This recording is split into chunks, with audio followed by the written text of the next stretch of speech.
Hello, BookTube, and I thought I should give you all a bit of an update on my Iliad reading. So, I'm reading Homer's Iliad, the Martin Hammond translation. It's a prose translation, and I've gone about 6 books through, one fourth of the way. So, I felt that this is a good signpost to stop, 25% done, and tell you some of my thoughts. So, the Iliad is about the short brief. Iliad is about the war in Troy that happens because Paris takes Menelaus's wife Helen.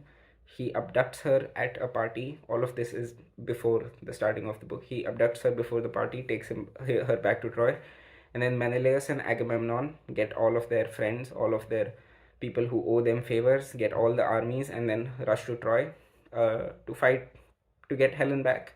And the war is 9 years have passed through the war, and the book is opening in the 10th year.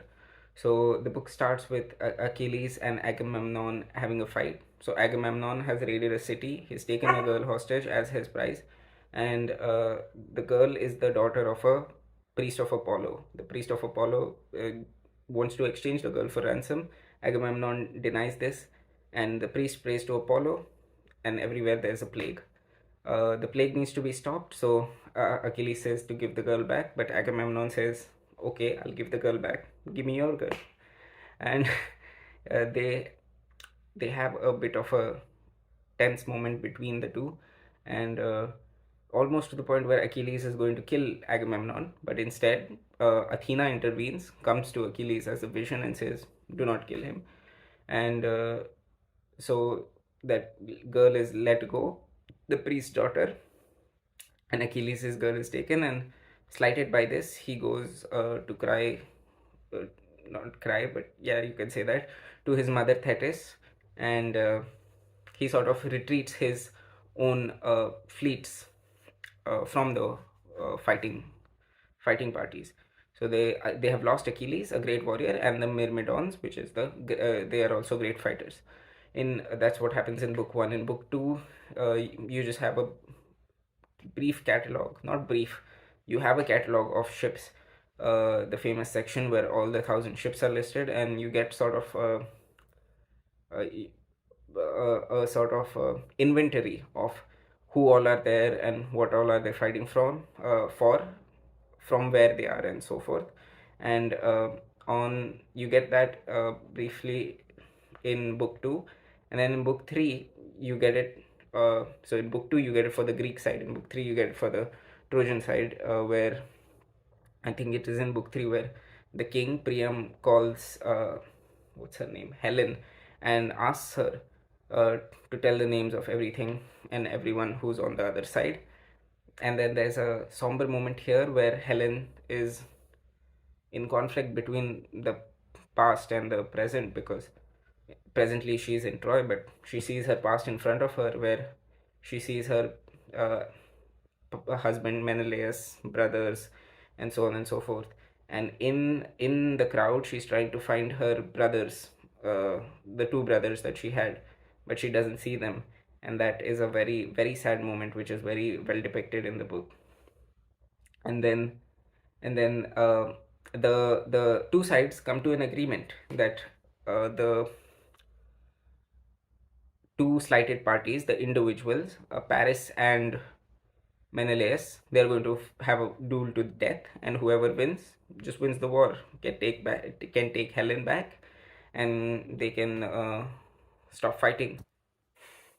And Menelaus becomes victorious. He's the better fighter, but again, Paris has Aphrodite on her side, and Aphrodite comes and just saves him and transports him back to his room, and then forces Helen to go make bed with him. It's just so this is the point where I started to get a little bit frustrated, and I don't say that as a negative thing. The book frustrating me, I'm not saying that it's a bad book or the story is bad, but it just got frustrating. Like, continuing forward there'll be more fighting, and so the truce was made that uh, the that only these two will fight, and since Alexandros or Paris just leaves the place the Greeks felt slighted. They feel like, what's going on here?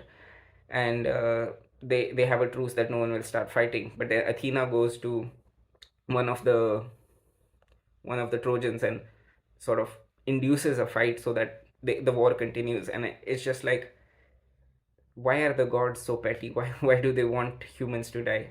It gets very annoying as you go on further, and you see in all the ways that they are just continuously and intervening and sort of playing with human lives as just puppets. So then book 5 starts, which is like a big battle where a lot of killing happens. Diomedes from the Greek side is given a sort of vision by Athena where he can sort of identify who the gods are and who the mortals are being aided by gods. And he, in identifying the gods, he finds Aphrodite and he hurts Aphrodite. I think he hurts Ares as well, and also he tries hitting Apollo, but Apollo sort of shows him his place. And Aphrodite again runs back to her mother and is surprisingly healed. What I found interesting though was that Aphrodite has a mother, so I always thought that Aphrodite was born of the sea foam from Uranus or Oronos, whatever, however you say him. But apparently in Homer's Iliad, Aphrodite has a mother, and in, I think from what I read, in Hesiod's Theogony is where the other Aphrodite myth comes from.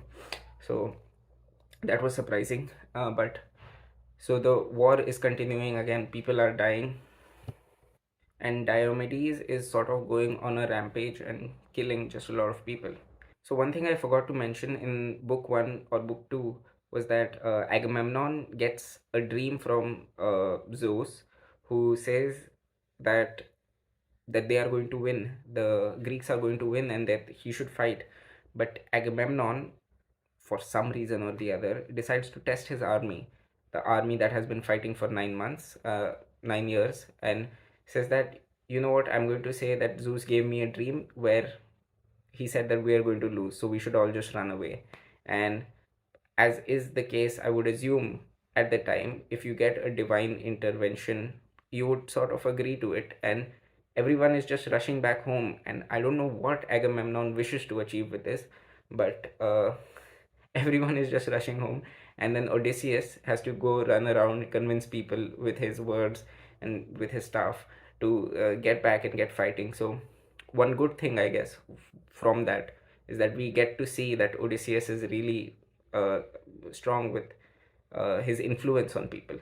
So then in book 6 we come to Hector, and Hector is one of the characters that so far that I just completely feel for, uh, along with Helen, of course. I'll elaborate on that later, but we see Hector who's rushing back to Troy to ask all the women to go to Athena's temple and ask for a prayer so that they can do well in battle. And then he also goes to Paris, who's still in bed while with his wife, as the other people are in battlefield fighting for him, and he's still in bed. Like, what an annoying. And then uh, you have Hector then go back to his own home, not to find his wife there, and then he goes to the sort of the gates between Troy and the battlefield, where he meets his wife, who's along with his child. And there you have the famous scene where sort of with the shine of his helmet, or the horsehair on his helmet, his own son gets scared of the father. And that is a great scene where he uh, removes his helmet and then makes the child laugh.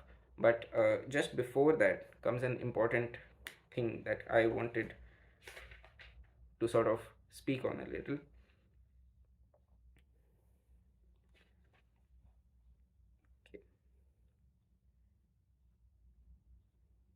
So here he is speaking to his wife, and he says, "One thing I know well in my heart and in my mind, the day will come when sacred Ilios shall be destroyed, and Priam and the people of Priam of the fine ash spear. But the pain I feel for the suffering to come is less for the people of Troy, less even for Hecuba and King Priam and my brothers, the many brave brothers who will fall in the dust and at the hands of our enemies. Then my pain for you, when one of the bronze clad Achaeans carries you away in tears and takes away the days of your freedom.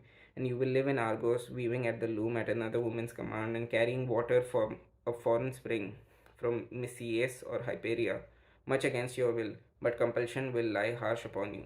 And someone seeing you with tears falling will say, this is the wife of Hector, who was always the best warrior of the horse taming Trojans when they were fighting over Ilias. That is what they will say, and for you there will be renewed misery, that you will have lost such a husband to protect you from the day of slavery. But may I be dead, and the heaped earth cover me, before I hear your screams and the sound of you being dragged away. So Hector knows that he is going to die, and Hector knows that Troy is going to be demolished, and yet he fights. I find that, I don't know what I find that exactly. In one sense, you could argue that it is heroic that he is doing his duty, fighting for uh, his brother, who so far has not been the best of characters, or doing his duty to his father or to his city. But the sacrifice he makes is a very big one, because after all, he's Hector, he's the best of the Trojans. So it is very, uh, very,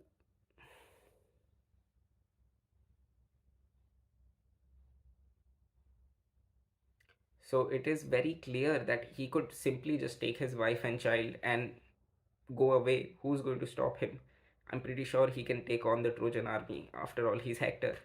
But that decision of his to stay on and fight, especially afterwards when the helmet removing scene happens, and he looks at his child and he's like, I want you to be a better fighter, better warrior than I am, knowing fully well that Troy will be demolished. And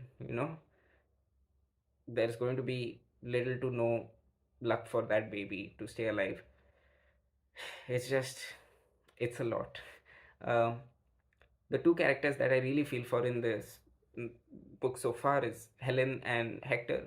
Hector, again, just going by a sense of duty and doing what's right at a large personal sacrifice. And Helen, because you can't really blame Helen, but she blames herself. Uh, I don't. There is that scene again when Priam is there and she's trying to find her brothers and she does not see that, and then again she's just constantly in self pity, constantly in misery because she feels that she is the cause of this war, but we know that she is not the cause of this war. Aphrodite is. Uh, from what I read, I read two. I don't remember exactly, but I read two things. Either Paris abducted Helen without her approval, or if her approval was there, it was under the influence of Aphrodite. And again, and we know Aphrodite sort of lays her charms on Helen, because when Paris is saved from the fight with Menelaus, she charms Helen to go into bed with him, which again is just from the third, like watching her go through that. It's just so frustrating, and you really do feel for her. So far, these are the two characters that are really pulling on my nerves, or heartstrings, if you will. One thing I would like to say is that I did not read all six books in succession. I read the first five books and got super depressed. So, to as a mood refreshener, palate cleanser, I read about like 180 pages of a romance novel. This is number three of Bridgerton, and this is really good as well.